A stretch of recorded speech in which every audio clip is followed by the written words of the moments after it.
It's the Ross Tucker Football Podcast. Oh, yeah, it is. But it's not just any Ross Tucker Football Podcast. It is a Finish Strong Friday, and that means you already know who it's presented by. Actually, you know what? I take that back. It's been presented by Mike Singletary, and it's been presented by Winners, but DraftKings said they want to present every show. So it's DraftKings. It's presented by DraftKings. Sorry, Mike Singletary. You got fired from the high school job in Texas anyway, so maybe you're the wrong guy to talk about Winners. It's presented by DraftKings, America's #1 rated sportsbook app. I will tell you the winners of the first Madden copy and the spread the word winner a little bit later in this show.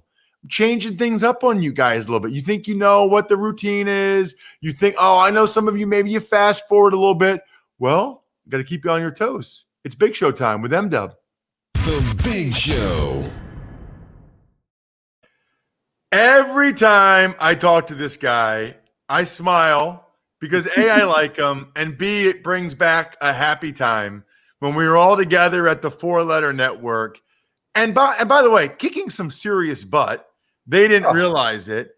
You know, think about, you ever think, M-Dub, like where that podcast would be now if they had just kept us together? I often think about it, and it was out of our hands, obviously, but it was one of my biggest career regrets or stumbles, I would say, that was outside of our control, because this is not an exaggeration. Well, first of all, there's two things I want to mention. I remember the first conversation I ever had with you. One of the first sentences you said was, I don't even know what a podcast is, and they just hired me to be the co-host with you. And I'm like, you'll figure it out, and look where you've come, obviously.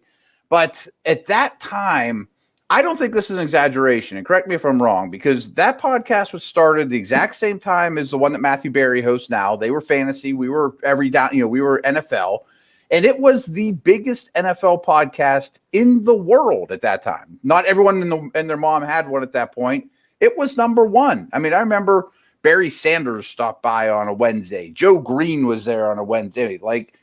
We had unlimited access to whoever happened to be in Bristol that day. Yeah, it was cool. It was a cool time. It was. And honestly, I didn't have any idea what a podcast was. Right.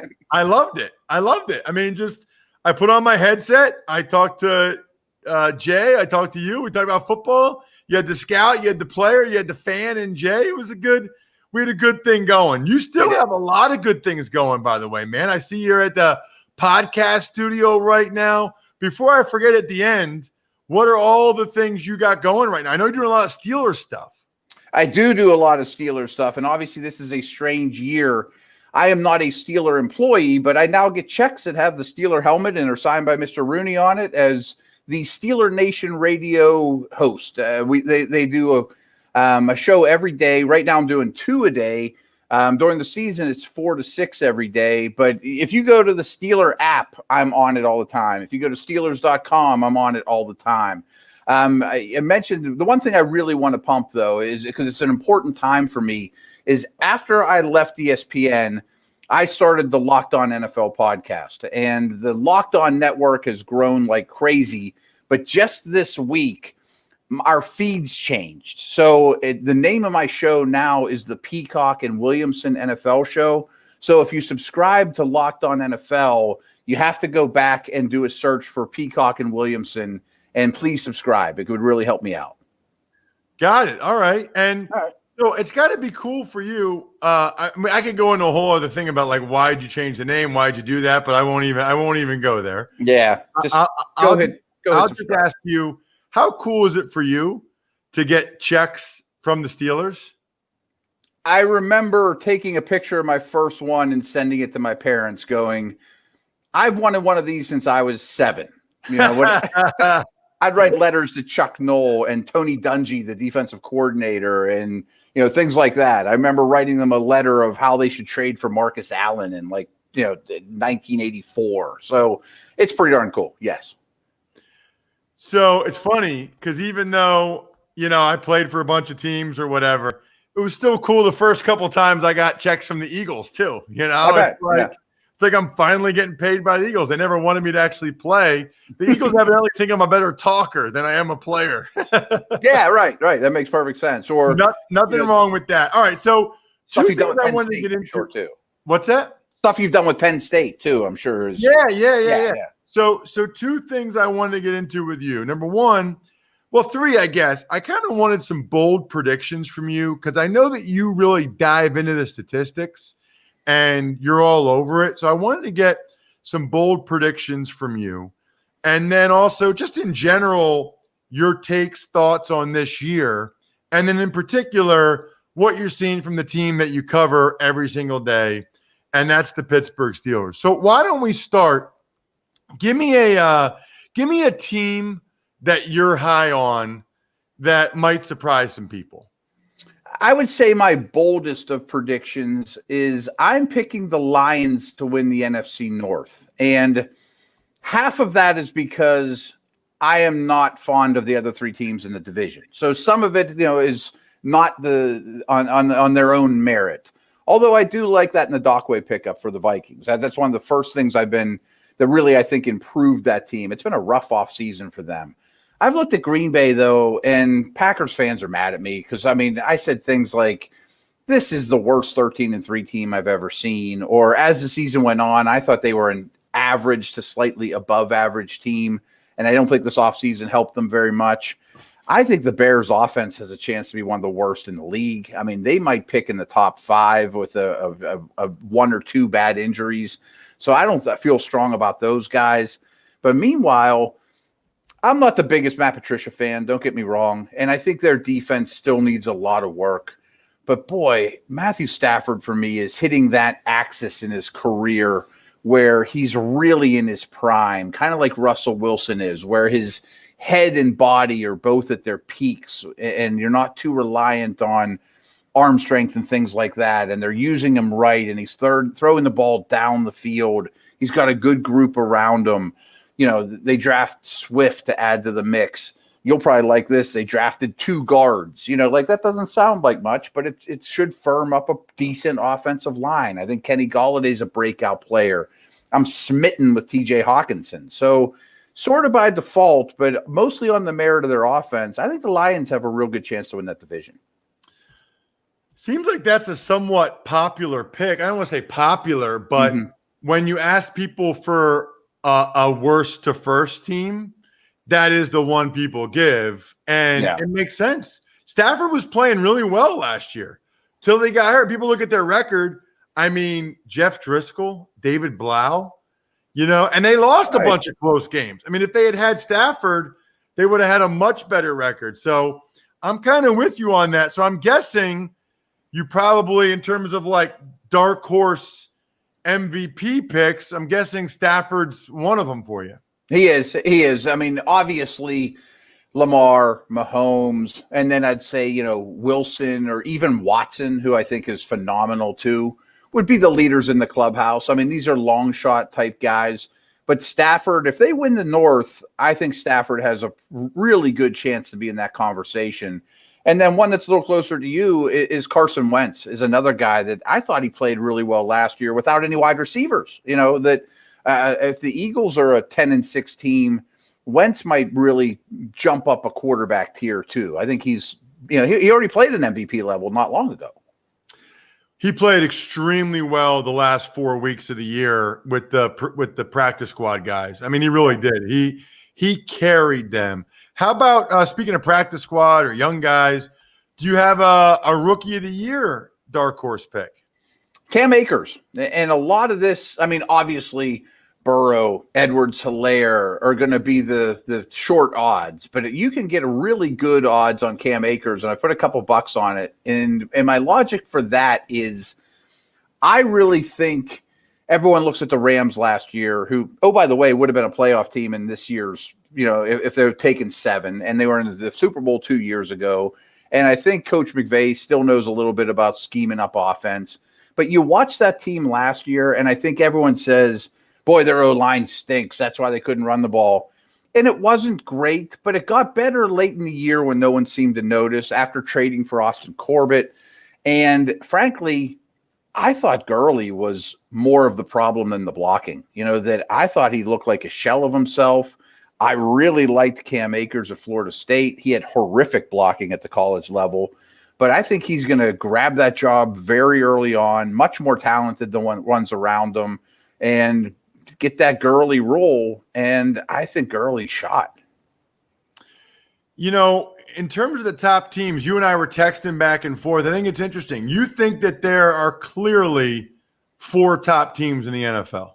I do. I think there's a top tier, and most people, I think, agree with me. The Ravens, the Chiefs, the Niners, and the Saints. And then I think it's a question of, well, who's the next best team in each conference? Who's the 5th team in our Tuesday power ranks from Football Today?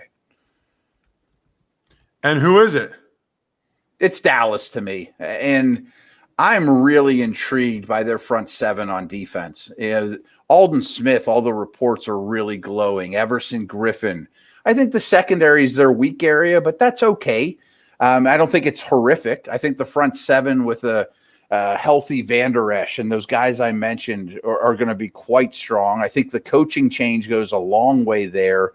And I bet most people don't know this that are listening, but on a per-play basis, Dallas had the best offense in the league last year. It was number 1 on a yards per play basis. And now you had CeeDee Lamb. I know they lost their center, but he wasn't playing great late last year anyway. I think it's going to be one of the top 3 or 4 offenses again with an improved defense and more stability with the head coach. Their special teams were horrific last year too. So you mentioned Dallas is the 3rd best team in the NFC. Who's the 3rd best team in the AFC? This might be some bias. Now, maybe the black and gold glasses are on, and being close to the team and talking about them every day has really warmed me up to the Steelers, as it does every training camp when I'm in Latrobe and watching practice every day and being around the players and teams. But I don't see a lot of weaknesses with the Steelers. I think Ben is back. We'll see if he can hold up, but all their offseason moves implied that they have no worries about that. All the reports are glowing. He's throwing the football really well. I think they have the best defense in the league, not by leaps and bounds, but it would be my number 1. I don't know if you agree with that or not, but they rush the passer so well. They have a lot of team speed. Guys like Devin Bush, I think, are going to take a big step forward. And last year's offense, you mentioned David Blau and those guys. That's who the Steelers were playing with against super stacked boxes. The offensive line was trying to block more people than they had bodies to do so. And little birdie is telling me, or really not even a little birdie. Just being close to the team, this Chase Claypool guy could be really, really good. And I already know Deontay Johnson's really good. So I think they have a deep group of offensive skill guys. They don't have the headliner. They don't have the AB or Lev Bell guy, but they have 7 or 8 with Ebron and McDonald and Washington that they can go and attack people in a lot of different ways. I was going to ask you about Claypool because there's so much hype about him based on what he's done at camp. 2 things on that. One is I watched a video that Brian Polian, his coach, wide receiver coach, I think at Notre Dame, put out there. He might be the best blocking wide receiver in college I've ever seen. I remember I was just watching it being like, put 10 more pounds on the guy, put him at tight end. It was so fun because he's a huge dude. Yep. And most tight ends, they don't ask to block these days anyway. So he'd be a better blocker than some of the tight ends in the NFL. It was unbelievable. Secondly, the Steelers' track record with receivers speaks for itself. If they took him and the news out of camp is good, I believe it. Yes, I 100% agree. And when they drafted him, he's big and fast, and everybody sees that. But I was like, he's a little bit of a build-up speed guy. Is he a great change of direction player?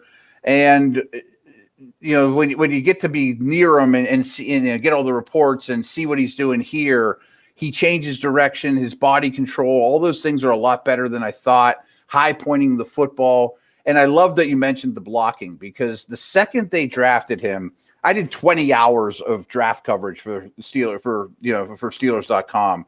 And I'm on the air all the time talking about these guys. And my listeners make fun of me because I always bring this up. He had a ton of special teams tackles last year at Notre Dame. So, yeah, that's great. Maybe he's going to be the biggest gunner in the league, or maybe he's going to run down on kickoffs. But to me, it goes hand in hand with the blocking, that he'll do the dirty work. You don't become a good special teams player at Notre Dame if you're not going to work hard, if you don't have some toughness to you. And I could see you liking that. Love it. Love it. There's a long history of guys that get after it on special teams being able to then go ahead and get the job done at other positions. Look at what Terrell Davis did and other guys like that. Last question, I guess, is just a general one. With no minicamp, no OTAs, no preseason games, lack of padded practices, what are you expecting to see early in the season especially? Yeah, and I hope it's not obvious to the untrained eye, but I'm concerned about the level of play overall. Like, this is a little more up your alley, but I think conditioning, players being in football shape is going to be a little questionable, to say the least. I think there's going to be a wealth, and I think this will be obvious to the common eye. There's going to be a lot of special teams mistakes, like blocked punts and things like that they don't protect properly, things along those lines. A lot of people playing special teams together that haven't yet, rookies and things like that. I think there'll be, and along those lines, I think you'll look back and say more games were lost than were really won. Like, man, we had that game in hand and we blew it with a special teams gaffe or something like that. And I think I've heard you and Greg Cosell talk about this, but I've been saying the same thing, that if you're a defensive coordinator and you're playing some new people that you haven't had preseason games with in coverage, particularly deep and in the secondary, we might see a lot more simplified coverages. Check the base cover 2, check the cover 3. And I think the veteran quarterbacks and the advanced play callers, the Andy Reeds, the Sean Paytons, they'll carve that up. I mean, if you get predictable coverages in this league, that's a big problem. And again, this is more up your alley, very much more up your alley. I think people's pass protections are going to be similar in that, coverages are kind of like pass protections. And if you have to simplify that, defensive coordinators, if they get the protections that they expect, are going to exploit that an awful lot too, because you can't trust those 5 linemen to play together yet. Well, and the one thing I would add to that, to your point about the conditioning, I don't care how much conditioning you did. Mm-hmm. I don't care how good of a shape you're in. Every year, M-Dub, whether it's the first long drive of a preseason game or the first 2-minute drill in a preseason game or regular season game, it's just different.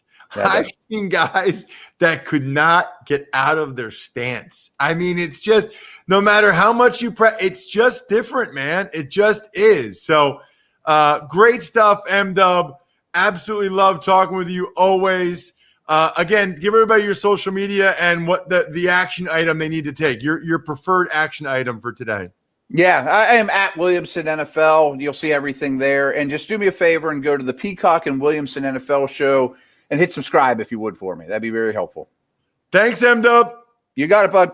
Brian, I've been telling you guys all week about the absolute no-brainer from DraftKings. And guess what? The good news is a lot of you have listened, you've paid attention, and I'm going to announce the Spread the Word winner and the free Madden Code Week 1 winner after I tell you that DraftKings is ensuring that even if Kansas City were to lose by 100 points against Houston next Thursday, you still win big with DraftKings Sportsbook. If you were ever going to place a bet in your life, this would be the one to bet and to place because you're going to win. Plus, if it's not legal to place bets in your state yet, just sign up at DraftKings Sportsbook app and enter the free survivor pool. All you have to do is sign up. It's free. You'll instantly get a share up to $100 million in giveaways.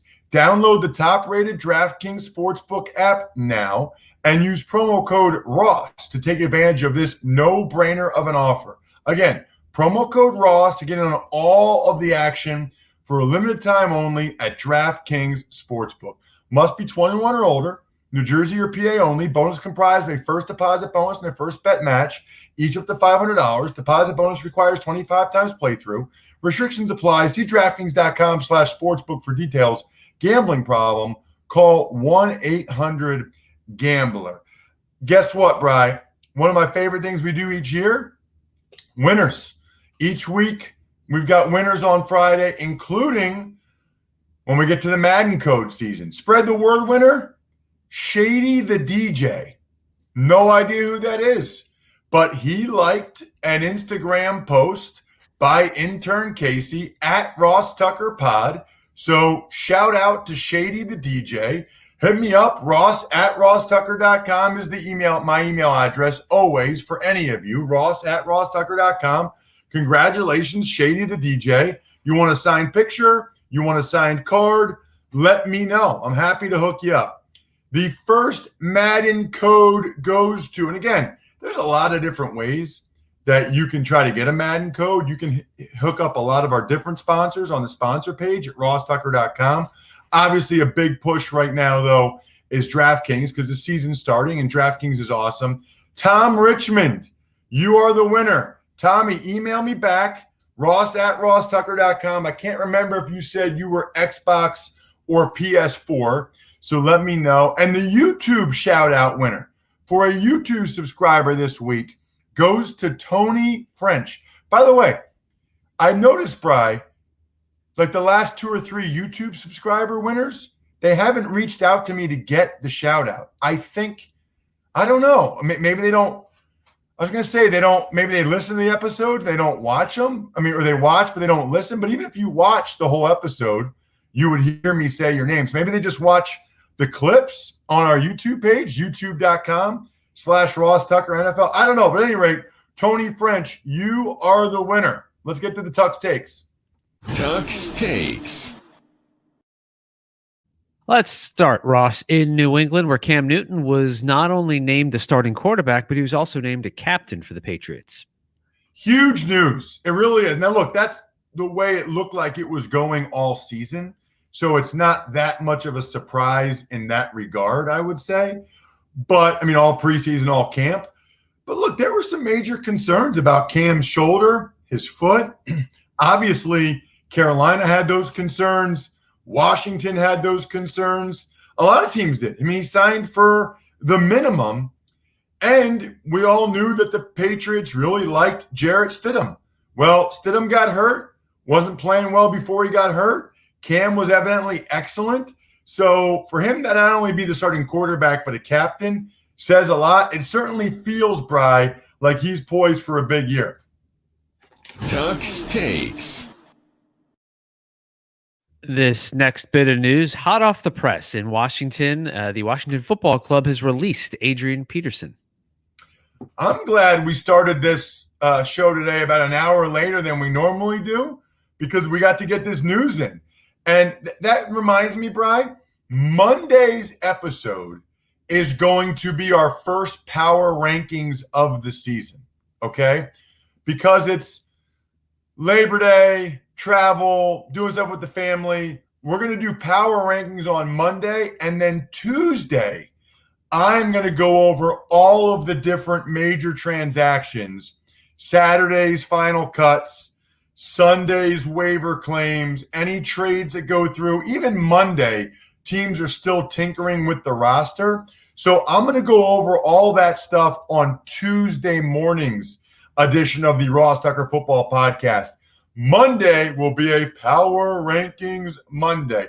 But we got the Adrian Peterson news. It makes sense. Ron Rivera is coming in. He's trying to build something for the future. 35-year-old running backs aren't the future. I don't think the Washington football team has delusions of grandeur this season. They're just trying to get better and find out which young guys are going to be there for the long haul. This allows them to get more out of Antonio Gibson and Bryce Love and these other guys. I get it. I still think Peterson lands on his feet. And in fact, I think Peterson probably lands on his feet in a better football situation. Tuck's Takes. Some other moves include the Tennessee Titans signing kicker Stephen Gostkowski, the Cowboys cutting safety Clinton Dix, Colts signed center Ryan Kelly to a contract extension, and the Seahawks have signed wide receiver Josh Gordon again. Unbelievable. I hope Josh can stay eligible, stay clean. It's fun watching him play football, so let's hope that's the case. Ryan Kelly. Wow. I think it was 4 years, $50 million. Every time I see one of these, Bri, like, I was a good player. I played in the NFL for 7 years. I'm pretty proud of that. But, Bri, if I had been just a little bit better, just a little bit. Because the thing is, there's not as much of a difference between the guy that's a annual starter that gets good starting money and the guy that's right behind him, which is what I usually was. Wow. Would have been nice. Kudos, Ryan. I'm pumped for you, bro. That's amazing. Colts have their line locked up for the long haul. Clinton Dix got $2.25 million and got cut. $2.25 million guaranteed and got cut. You got to be bad. You got to be bad and play bad for them to do that. Maybe the young guys behind, maybe they're going to get Earl Thomas. Maybe the young guys behind them did some positive. I don't know, but for them to just cut you after they gave you $2.25 million guaranteed, that's rough. And Gostkowski, you don't see this very often. Gostkowski was teammates with me and Mike Vrabel in New England. We were all together, and now his coach is Vrabel, and they're together again. You don't see that very often where a guy is with their coach. Tuck's Takes. And lastly, the NFL has announced in joint partnership with the NFLPA that all offices are going to be closed on Tuesday, November 3rd. That's Election Day, so that all NFL personnel can vote. And as we know, they can all go to an NBA arena and vote. Yeah, so that's obviously awesome, right?